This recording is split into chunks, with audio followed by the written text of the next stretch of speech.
with a drastic, cut or suspension, the USAID program, and not the only USAID program, but we've seen EU countries also cutting out their aid. I've heard about Netherlands, I've heard about the UK government, and others are also cutting down. So what it means that as a country, we can't continue to overly rely on donor support. So what it means for me is that let's look inward. What do we have as a country to be able to commence our own way of developing our renewable energy sector? And one of the ways, or maybe a couple of recommendations, is how we manage our oil revenues. We have been told that the minister has the decision to decide where to invest our oil revenues.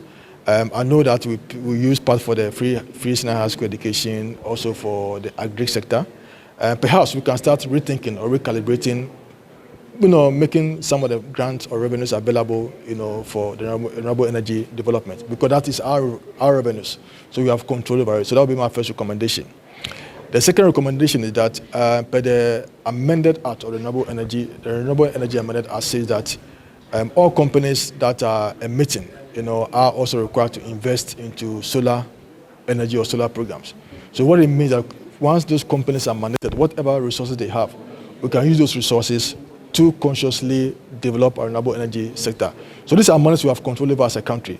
So whilst we can't overly rely on donors, let's use our own resources judiciously, to generate renewable energy and use them, since we have them in abundance in our part of the world. The pressing concern of young people is that, especially for those who are into green businesses, it's very obvious that whatever they are doing, their enterprises are contributing to the transition agenda, but there's no recognition. There's no support for them, to scale their business, and therefore there's a need to also acknowledge what they are doing, And for me, that is something that the government should rather pay attention to, because it's a headache to find jobs for every young person in Ghana.